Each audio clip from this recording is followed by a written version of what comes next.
Hello everyone, Assalamualaikum. Hi, and I hope everyone is happy and healthy. I know I'm not because I'm not feeling very well. I just had my wisdom teeth extracted 4 days ago. So you will notice that my left face is a bit swollen. No, I'm not keeping any food inside my mouth. Um, anyway, I'm going to talk a bit slow and it's going to be in Malay and English because this video is like a response video to Malaysians who are planning to come to Germany to do their PhD. I actually receive comments and also private messages asking me about the procedure to continue bachelor's degree or first degree in Germany. But I'm so sorry, unfortunately I don't have much idea about that because I did not do my first and second degree in Germany. I actually did it in my home country, which is Malaysia, and then I went to do my master's degree in the UK. So I can only confidently tell you the procedure to do PhD in Germany.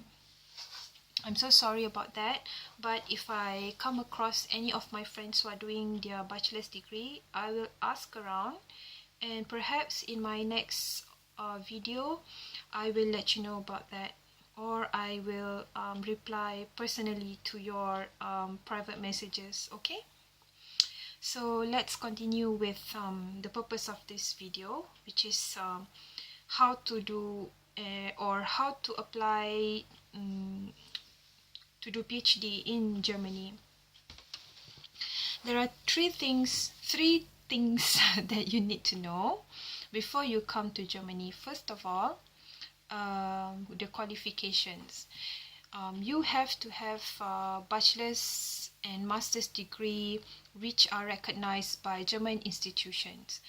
This procedure will be done once you started applying. They will check for you. So if you have the proper or recognized degree in BA or MA, then you don't have any problem. Second thing is language requirement.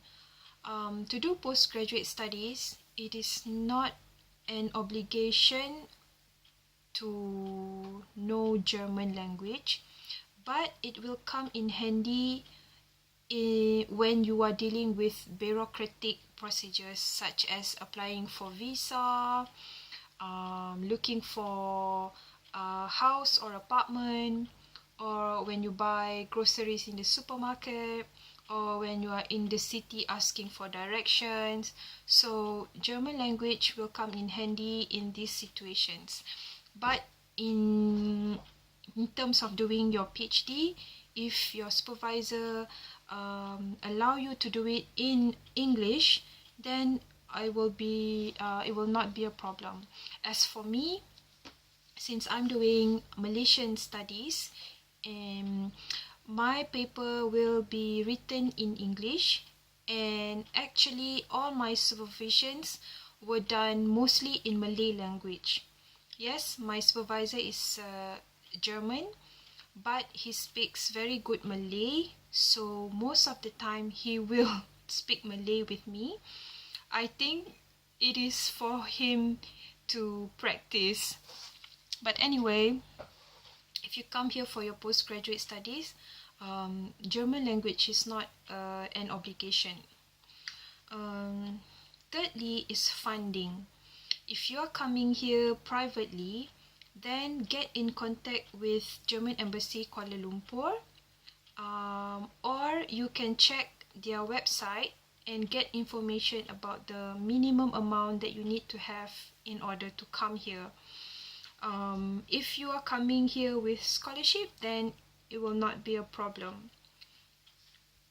Because take note that in Germany there is no tuition fees. So there is only what they call contribution fees, in which you pay a certain amount. It will not be more than 500 euros per semester, And with this payment, you will get a matriculation card, like a metric card, and you can use this um, to use any public transportation in your area. You can take the bus, the train, the tram, all with no charge. But you have to also know that the cost of living here is very high, especially in big cities like Frankfurt. I can say that at least you have to have 1,000 euro per month to stay alive.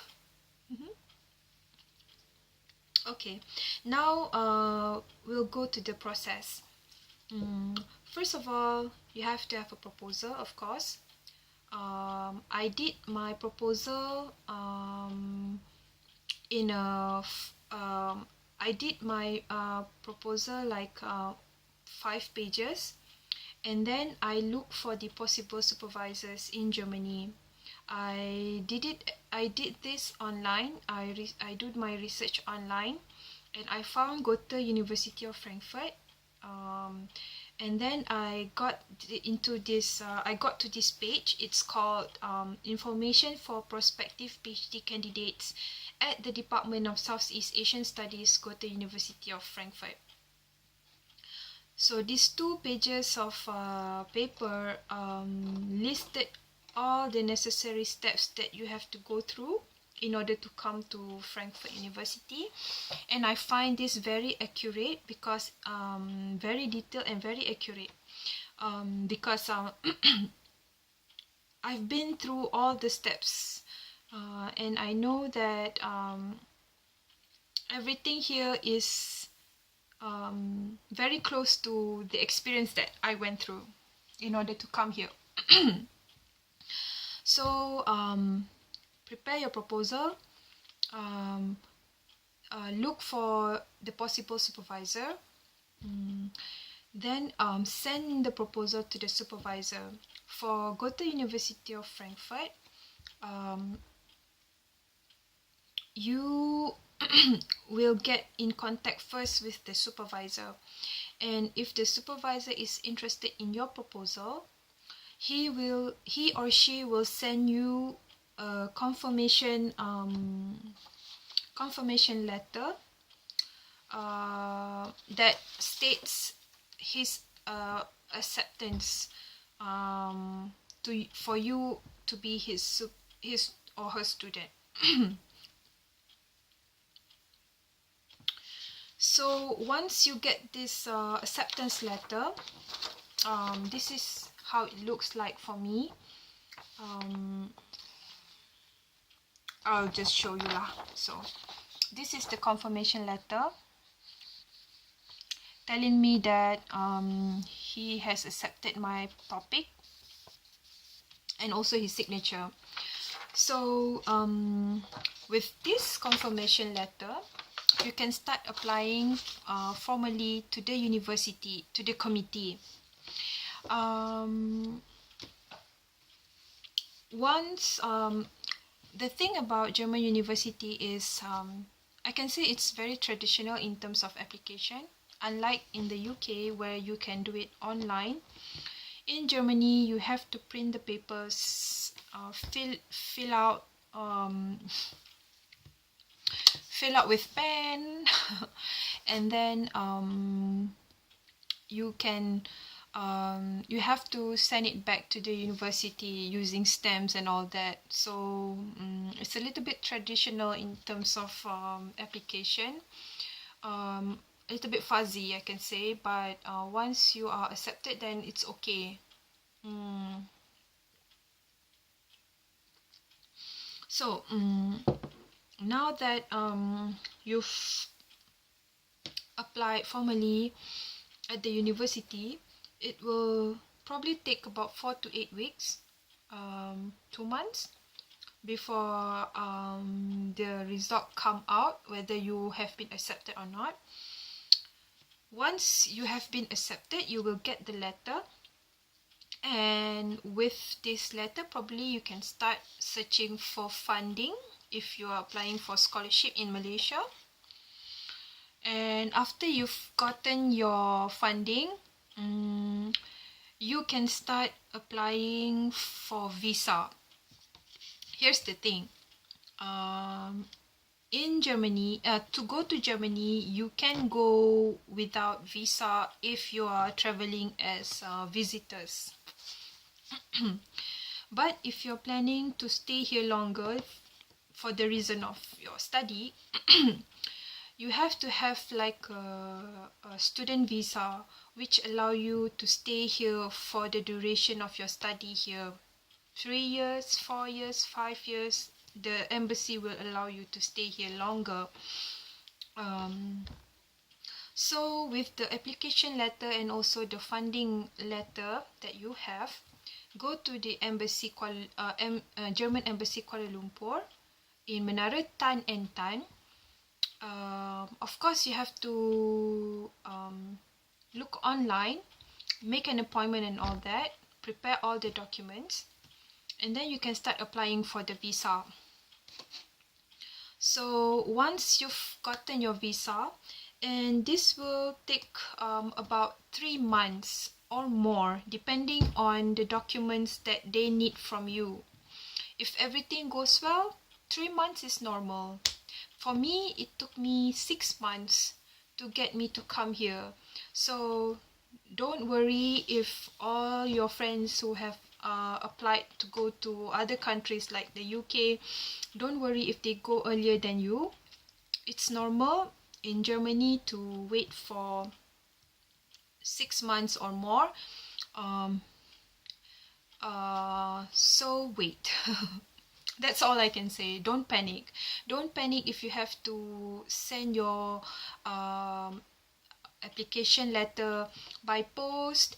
Don't get panic if you have to wait for 6 months for the approval of your visa. For the don't get panic if you haven't heard from the university for more than 1 month.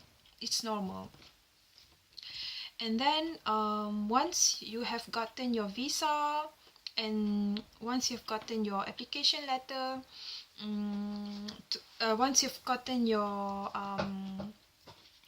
offer letter from the university, book your ticket and come to Germany. I hope this video will give you some light about the process to continue your postgraduate studies in Germany. I'm sorry if it's not very clear. I'm battling with my pain here actually.